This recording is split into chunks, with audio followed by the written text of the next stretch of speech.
Nilikuwa natoka Mbeya na kuja Dar es Salaam. Mama jamani, tujitahidi tunaposafiri tukata siti mbili bana. Yapo na wanao.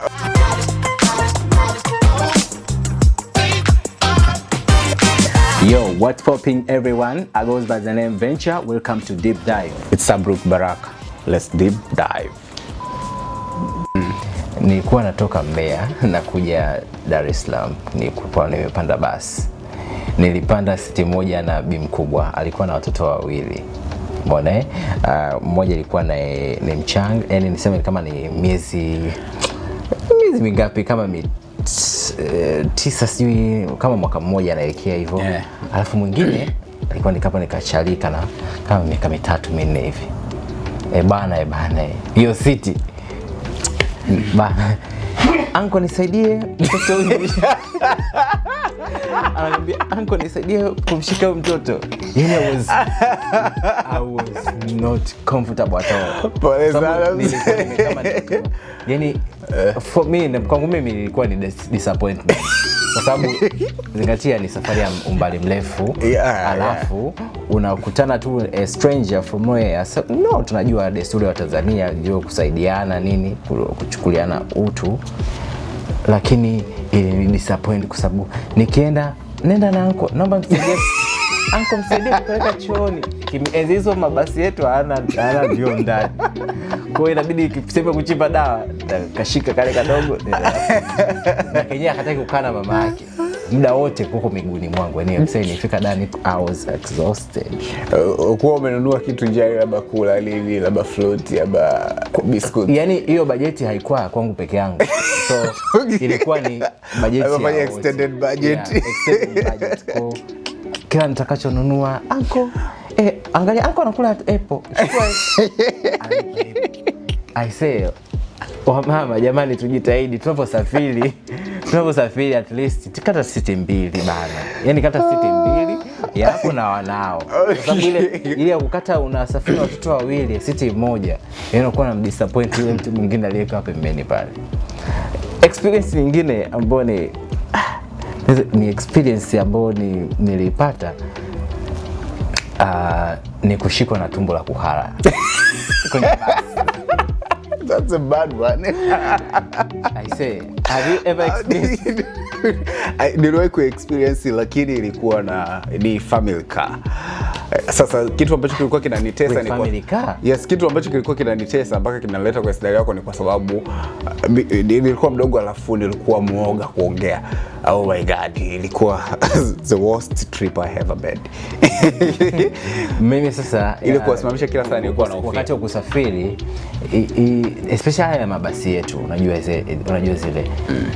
Yeah, sasa unakutwa yani from nowhere umebana na tumbo la ajabu, yani unajua zile.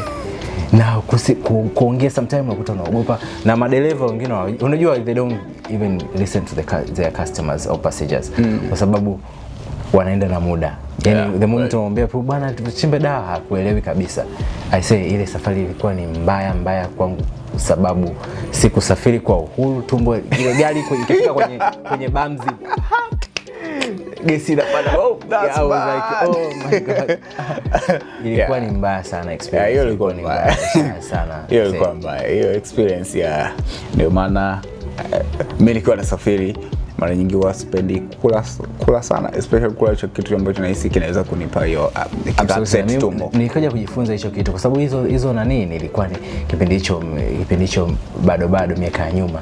So nikuja kujifunza vitu kwa na avoid kabisa, especially sijui kula karanga zile za kukaanga, sijui na kula sijui eti maziwa, nimekunywa maziwa mtindi, sijui nimekunywa maziwa sijui night. Lazima lijibu. Bana, lazima lijibu. Ikiwa tumbo lako sio la mtumba, lazima ijibu.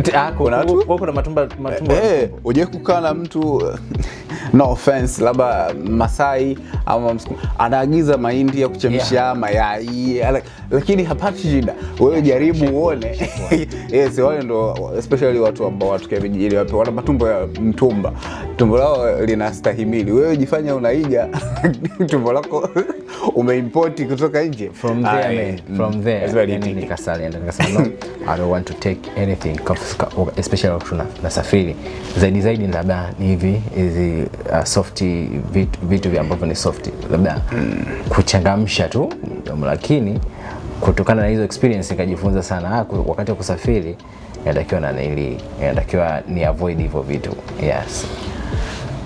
Kwa upande wangu nafikiri moja ya experience ambayo inanikwazaga kwenye public transport,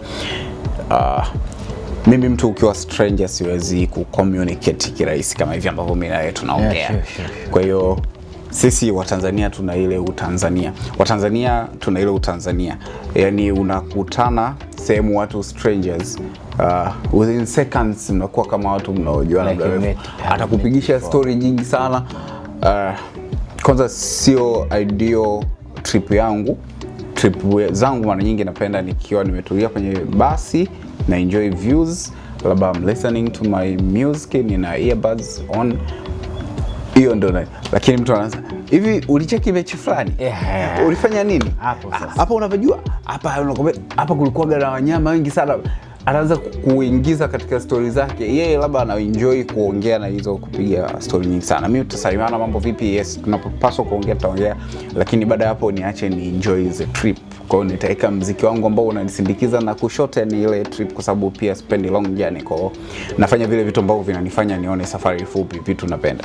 Kwa hiyo ataanza kukusemesha, sijui uliona mwanasiasa fulani, ataingiza stories zake za siasa. Sasa nyingine hata wewe sio mtu wa siasa, unabakia tu hata kama unasikia kweli niliona. So hiyo it's a total turn off kwangu kwenye hizi trip.